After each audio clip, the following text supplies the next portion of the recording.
그 은혜를 영원히 누리시는 우리 일교구 모든 가족들이 되시길 주님의 이름으로 축원드립니다. 만남에는 세 가지 종류가 있다고 합니다. 어떤 글을 봤는데요. 첫 번째는 생선과 같은 만남. 생선은 만지면 냄새가 나죠. 비린내가 나기 시작합니다. 그래서 생선과 같은 만남은 서로에게 좋지 않은 영향을 주는 그런 만남. 그리고 시간이 오래가면 오래갈수록 썩어버리는, 이제 부패해버리는 그런 안 좋은 관계, 그렇게 표현을 하고요. 두 번째는 꽃과 같은 만남이라고 합니다. 꽃과 같은 만남은 맨 처음에 만날 때는 이제 향기가 나죠. 그래서 만나면 너무 좋습니다. 좋아서 어쩔 줄 모르는데 꽃은 2주 넘기기가 참 힘들죠. 딱 2주라는 것은 아니고 만나기 시작한 그 이후에 어느 정도 시간이 지나면 그냥 시들어 버린다는 거죠. 시들어 버리고 그냥 무의미해지는 그런 관계. 그리고 세 번째는 손수건과 같은 만남, 이렇게 이야기를 합니다. 기쁠 때 내 기쁨인 양 같이 기뻐하고, 슬플 때 눈물 닦아주고, 그리고 너무나도 힘들어할 때 땀을 뻘뻘 흘리면서 애쓰고 있을 때는 또 땀을 닦아주는 그런 손수건과 같은 만남, 이렇게 이야기를 하는데 이 만남은 언제나 함께하는 거, 그런 걸 이야기하죠. 자, 여러분 어떤 만남을 많이 지금 유지하고 계십니까? 어떤 만남을 갖고 싶으세요? 여러분 답은 정해져 있으시죠? 손수건과 같은 만남, 이런 행복한 만남을 믿음의 사람들과 그리고 조금 소망을 가진 사람들과 함께 잘 이어나가는 은혜가 있길 주님의 이름으로 축원드립니다. 우리에게는 이 손수건과 같은 만남, 늘 함께하는 만남, 그런데 사람은 늘 함께할 수는 없잖아요. 부모 자녀 간에도 함께하는 게 24시간은 아니고요. 부부 간에도 그렇지는 않지 않습니까? 그래서 이 손수건과 같은 만남보다 우리가 지금 겪고 있는, 살고 있는 너무나도 소중한 만남, 이것은 이 세상에서 이야기하는 만남과는 견줄 수가 없죠. 그것은 바로 생명 주신 하나님을 만나는 그 귀한 만남이 바로 우리에게는 너무나도 소중한 만남이라는 거 여러분 잘 아실 줄 압니다. 이 만남에 대해서는 여러분 양보하시면 안 되고요. 미루셔도 안 된다라는 것입니다. 하나님과의 만남을 소중히 여기시는 그런 성도님들이 되시기를 소망합니다. 사람은 오직 한 길, 예수님을 믿음으로 말미암아 구원을 받는다라는 것은 여러분 너무나도 많이 들으셨죠. 그래서 우리 지성소를 향하여라는 이 제목을 가지고 두 번 설교를 했었습니다. 그래서 이제 지난번에 잠깐 나눴던 것이 우리는 죄인이죠. 그래서 예수 그리스도가 아니고서는 구원받을 수 없는, 죽을 수밖에 없는 인생이다라는 거고요. 그리고 그 죄에서부터 구원함을 받기 위해서는 성막 안으로 들어가야 된다. 성막 안에 번제단 앞으로 제물을 가지고 가서, 제물을 끌고 가서 이제는 죄인이 입장을 하는 거죠. 구원함을 받기 위해서 제물 위에 여러분 생각나시나요? 손을 얹습니다. 그래서 안수를 하는 거죠. 양 머리 위에다가 안수. 그래서 내 죄가 그대로 전가되어지는 그런 의식을 행하고요. 그리고 나서는 그 양을 잡습니다. 그래서 피를 전부 다 빼고요. 그리고 번제단에서 태워버리면서 제물로 하나님 앞에 올려드리게 됩니다. 이것이 바로 예수 그리스도의 죽음과 같은 것이라는 거지요. 그래서 그 일을 통하여서 우리는 구원함을 받았습니다. 그런데 구원함을 받았다고 우리가 너무나 의롭게 거룩하게만 살아가냐? 여러분 그러시지 않으시지요. 계속 일상 속에서 반복되는 죄가 있다라는 것입니다. 그래서 그 반복되어지는 죄, 구원함을 받았는데도 불구하고 의롭게 살지 못하고 꼭 무너지는 그 죄에 대하여서는 번제단 다음에 우리 물두멍이라고 한번 보셨었지요.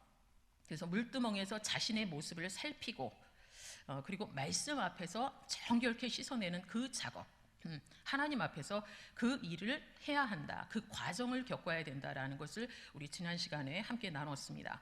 오늘은 성막의 뜰에서 이제 조금 지성소를 향해서 들어가는 시간을 갖고자 합니다. 바로 성소 안에는 무엇이 있을까?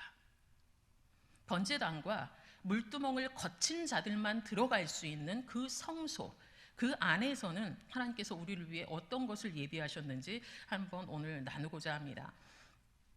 금방 말씀드렸던 것처럼 번제단과 물두멍을 통과한 사람들만 들어가서 성소에 들어가서 예수 그리스도와 교제하는 그 특권을 누리는 장소가 바로 성소라는 것입니다.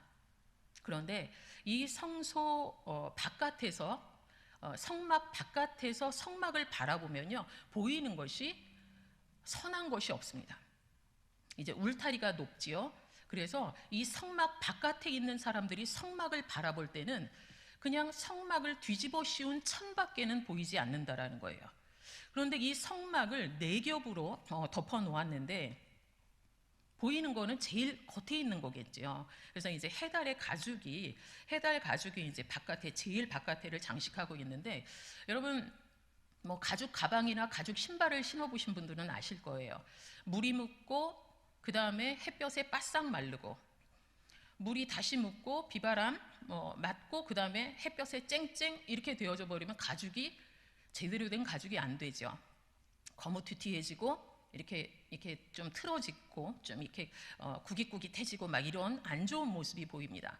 그래서 성막 바깥에 있는 사람들이, 즉 예수 그리스도를 모르는 사람들이 교회를 바라보고 성막을 바라볼 때는 저기 뭐 선한 것이 있겠어 라는 관점으로밖에 보여줄 수 없다라는 것입니다. 그런데 그 안에를 들어가면 다르다라는 것이에요. 예수 그리스도를 경험한 사람은 너 몰라서 그래, 하나님을 믿으면 행복해 라고 아무리 얘기해도 바깥에 있는 사람들이 알아듣지 못하는 것처럼 이 성소 내부에 들어가면 너무나 아름다움이 예비되어 있다는 것입니다. 바로 성소 안에 들어가면 모든 벽이 금으로 되어 있고요. 금으로 잘 입혀져 있고요. 그리고 그 안에 있는 세 개의 성물조차도 모두 금으로 입혀져 있다는 것입니다. 자, 오른쪽에는 출입구에서 들어왔을 때 오른쪽에는 진설병을 둔 떡상이 있고요. 그리고 맞은편인 왼쪽에는 금촛대가 있습니다. 그리고 출입구에서 바라보는 정면, 지성소를 휘장 하나를 이제 사이에 두고 바로 지성소 앞에 있는 그 위치에는 바로 분향단이 위치하고 있습니다. 우리 지금 말씀드린 이 내용에 대해서 우리 PPT 화면을 보시면서 한번 이런 거구나 한번 보신 이후에 말씀을 이어가도록 하겠습니다. 자, 맨 앞에 출입구 보이시고요. 그리고 동편에 있는 출입문은 오직 하나, 예수 그리스도, 유일한 구원자 예수 그리스도를 상징한다고 말씀드렸습니다. 그리고 그 출입문을 통하여 들어가면 번제단이 있고요. 그 뒤에 물두멍이 있습니다. 그리고 네 개의 천으로 둘러싸여 있는 저기가 바로 성소와 지성소가 있다라는 것이죠. 그 성소, 그 다음 성소에 들어가시면 오른쪽으로는 저렇게 떡상이 있습니다. 떡상이 있고요. 그리고 그 다음에 왼편에는 7개가 촛대가 이렇게 연결되어져 있는 등대라고 이야기를 하지요. 이것이 있습니다. 그리고 전면에는 바로 분향단이 있고요. 저 뒤편이 바로 지성소가 되어진다라는 것입니다. 전체적인 것으로 보면 이런 분위기가 되어지겠지요.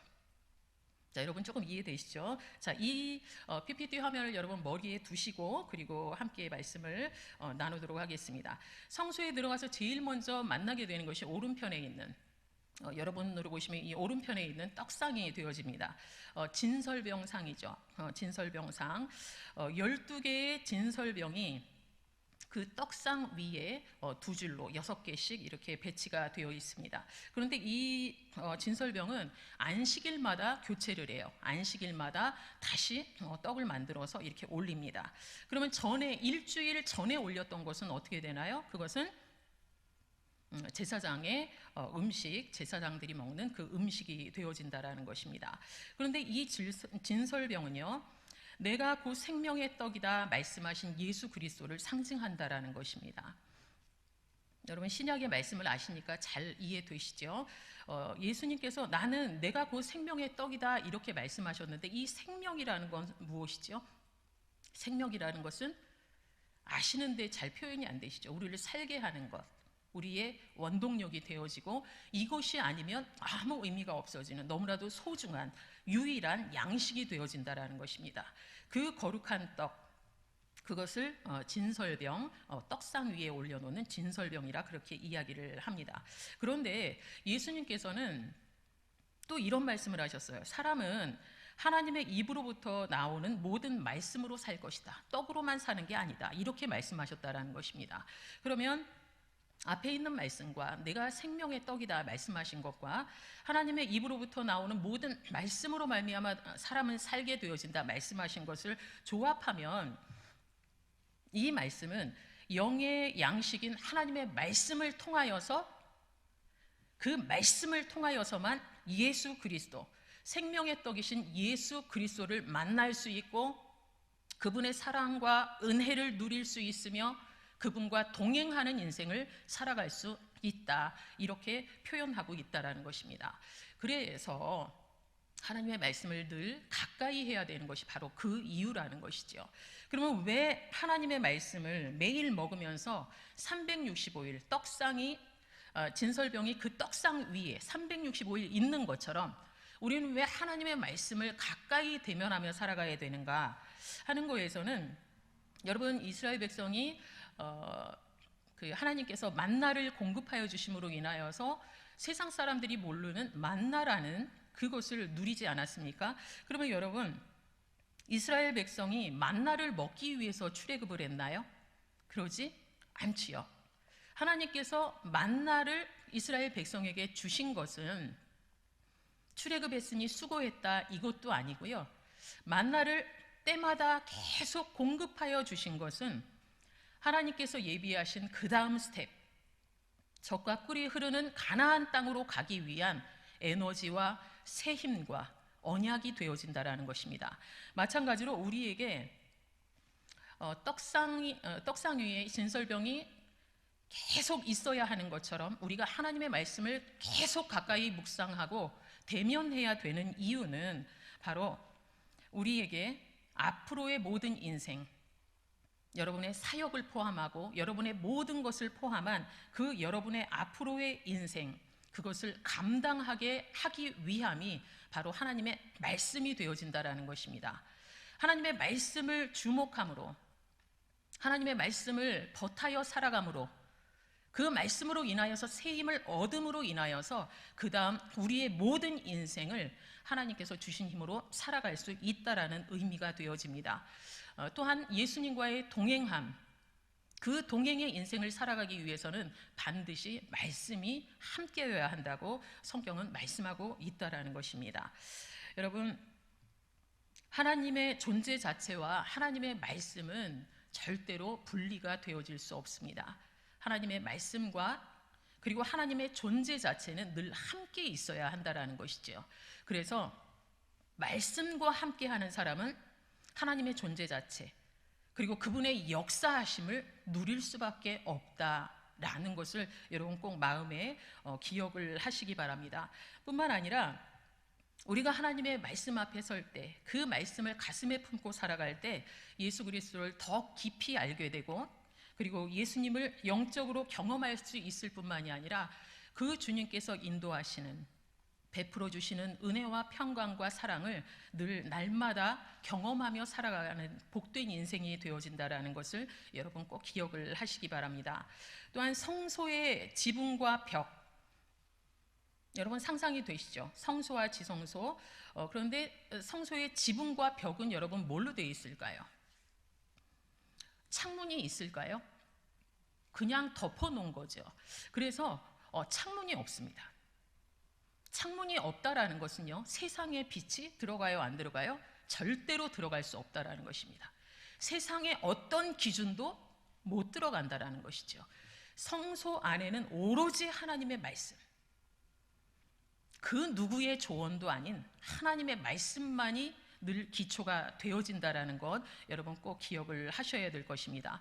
그런데요, 하나님의 말씀이 있다 하여도 빛이 없네요. 빛이 없으면 보이겠습니까? 그렇지 않죠. 그 떡이 어디에 있는지도 모를 테니까요. 그렇죠? 그래서 하나님께서는 이 떡상 맞은편에 무엇을 놓으셨냐면 금촛대를 두셨습니다. 금등대를 두셨다라는 거죠. 성소를 밝히는 유일한 것이 오직 금촛대밖에는 없다라는 것입니다.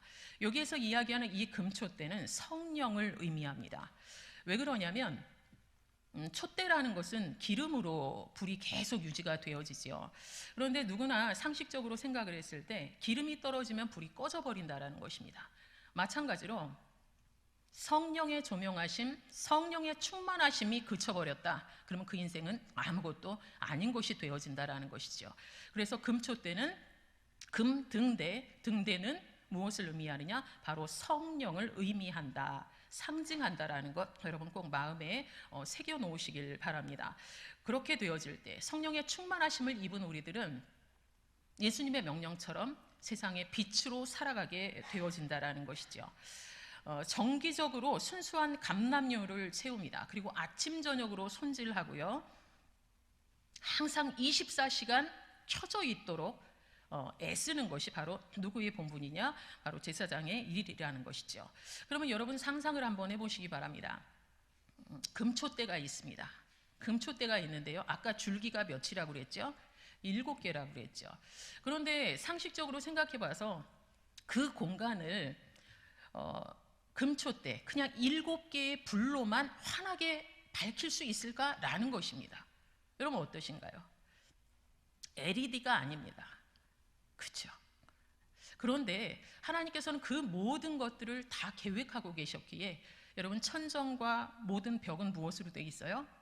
금으로 되어 있다는 것입니다. 금으로 덮어놓으셨어요.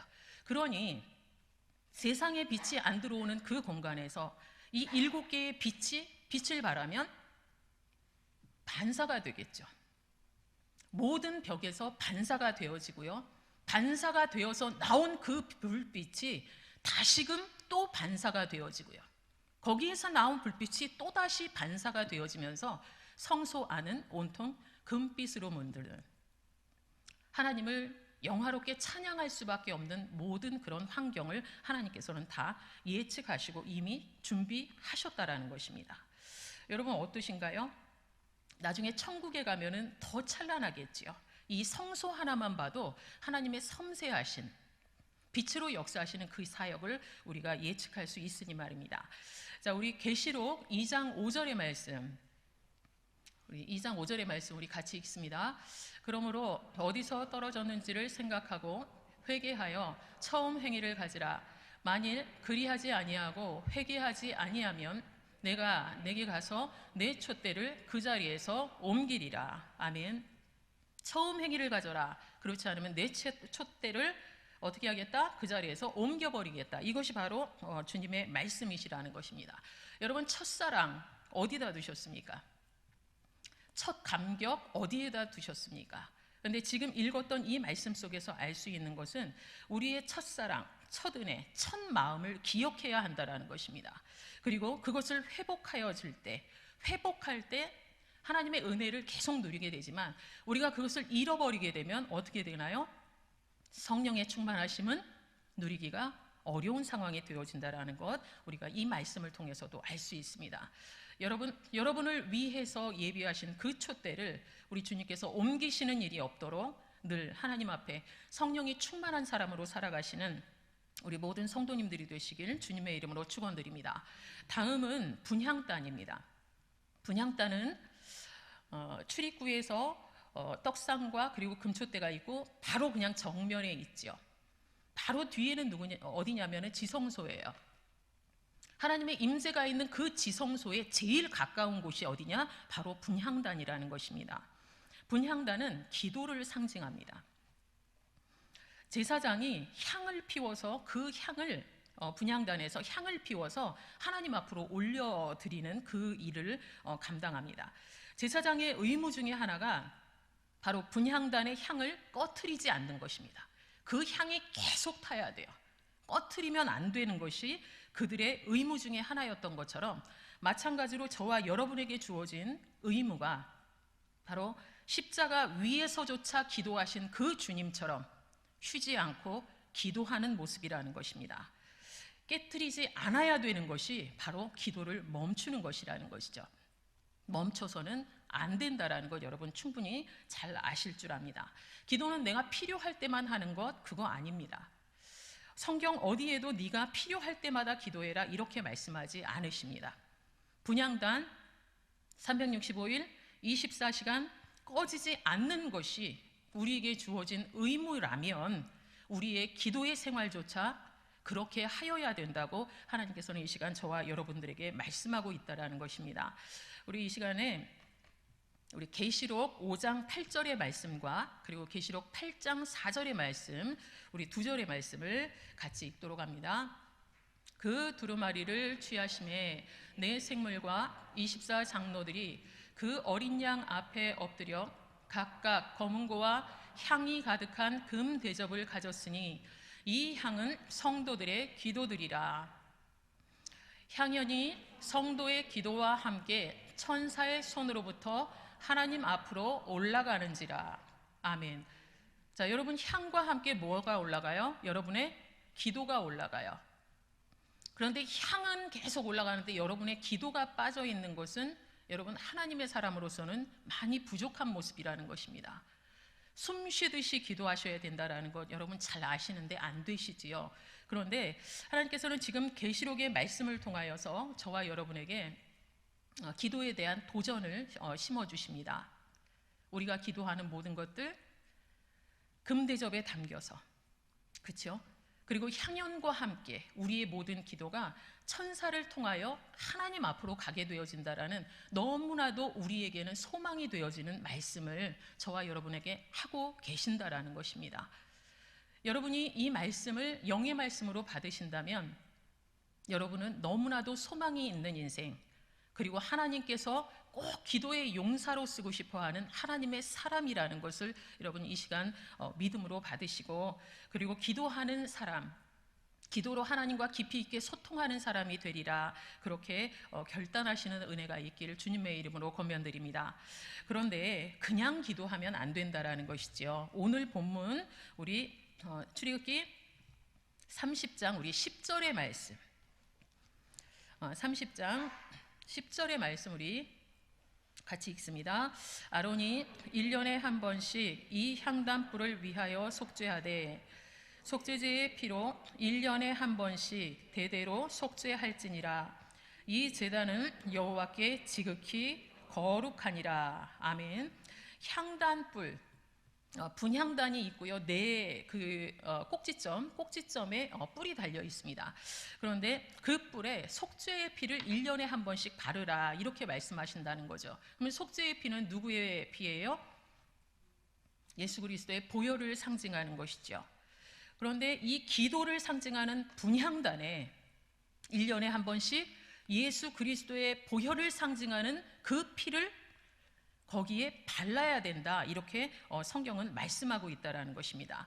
이 말씀은 우리가 기도하는 모든 것들이 모두 하나님 앞에 상달되는데 내 욕심으로 내 정욕으로만 기도하는 그런 기도 말고요, 이 말씀으로 알 수 있는 것은 우리가 하나님께 드리는 기도는 반드시 예수님의 속죄의 사역 그리고 보혈이 근거가 되어져야 된다, 이렇게 말씀하고 있다는 것입니다.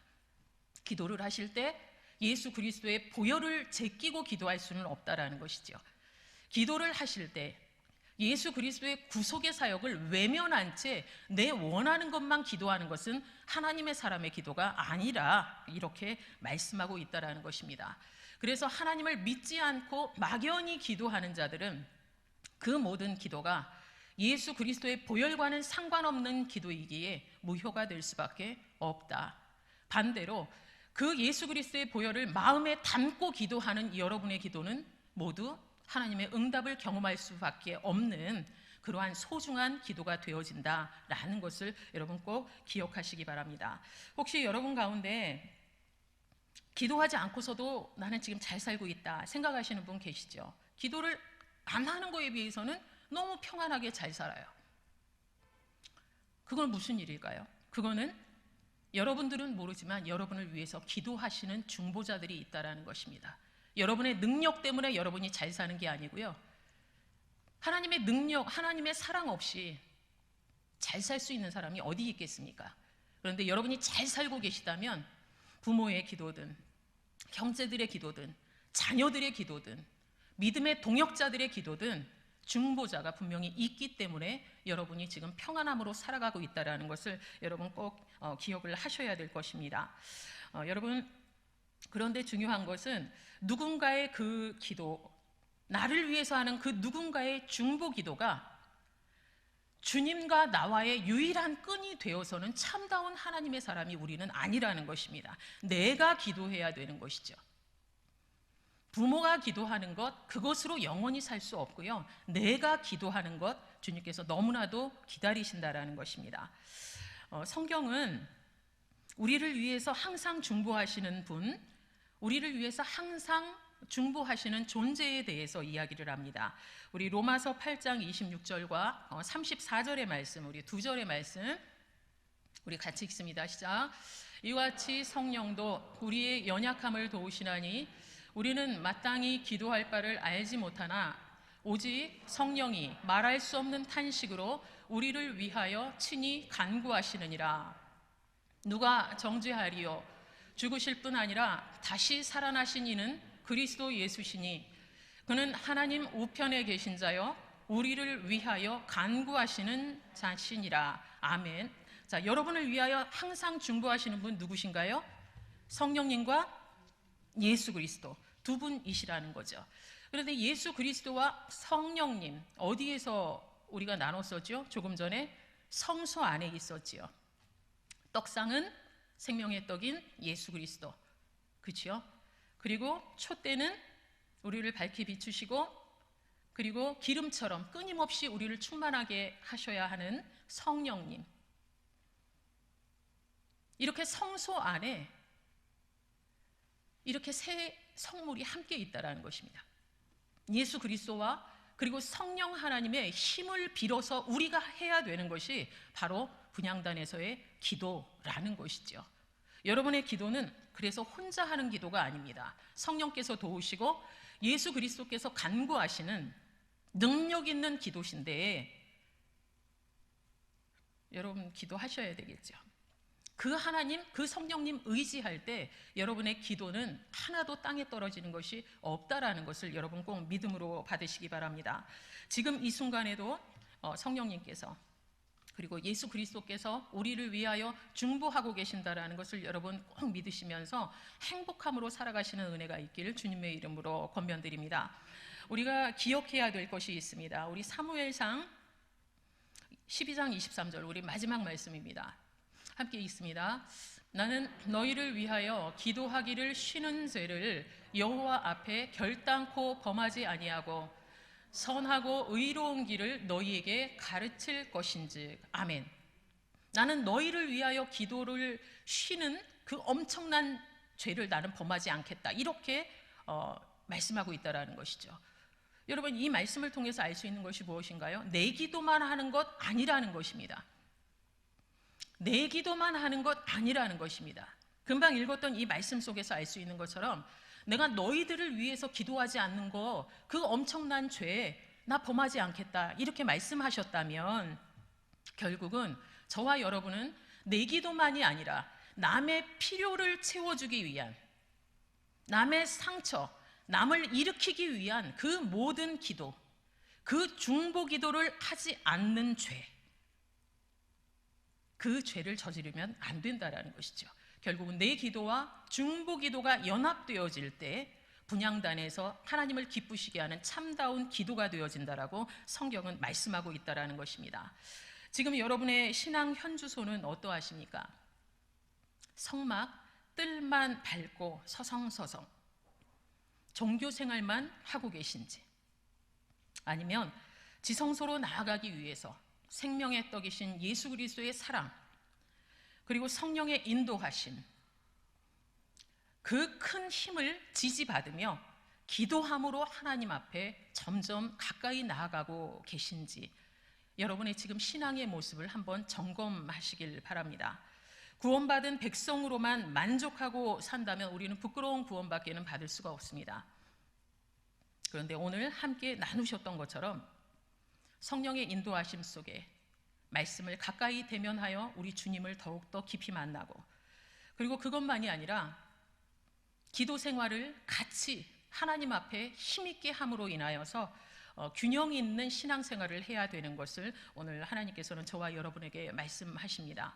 여러분, 성소 안에 있어진 이 세 가지 성물을 여러분 잘 기억을 하시면서 말씀 앞에, 그리고 성령님께 순종하며 기도함으로 나아가는 우리 성도님들이 되어지시길, 그리하여서 지성소에 조금 더 날마다 가까이 다가가는 우리 선돌교회 모든 성도님들이 되시길 주님의 이름으로 축원드립니다.